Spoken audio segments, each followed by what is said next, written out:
And joining me now is Assistant Trade and Manufacturing Minister Tim Ayres. Thanks very much for coming in. It's a pleasure.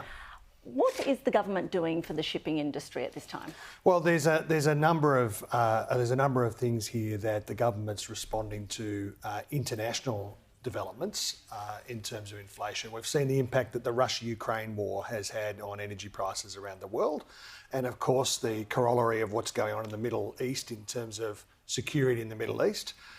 And the behaviour and conduct of the Houthi group in Yemen, putting in danger Red Sea shipping, does have an effect on shipping around the world. What it underscores is that Australia's security depends upon very much the rules-based international order being stable, and so that the security questions, whether it's in Europe with Russia's illegal invasion of Ukraine or the Middle East questions, have a direct effect on Australia's security and on our economic resilience.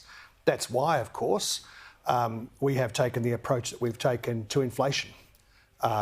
Budget surpluses, the first two back-to-back budget surpluses in nearly 20 years, and all of the cost of living relief, including tax cuts for every single Australian taxpayer and energy bill relief, all of these are part of the government's calibrated approach to the inflation challenge.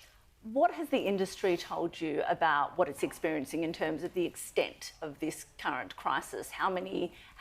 What sort of products are stuck and how many? Well, these developments are not new. They have been a feature of the global shipping environment since the Middle East crisis, and since the security developments in the Red Sea have had an impact on the duration and cost of shipping travel to Australia. Now, Australia is at the end of the Southeast Asian archipelago. We rely upon trade with the world, and so this does have an effect on Australia, whether it's congested shipping container terminals in Singapore or Malaysia or more broadly in the region.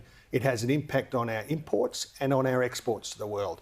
That's again why, as part of the approach that we're taking in a less certain world, is to protect Australia's trading relationships with the world, diversifying our trading relationships and building economic resilience into our supply chains, and why the Future Made in Australia agenda is so important, so that we're building our own capacity, our own economic resilience and our own capacity to trade with the world.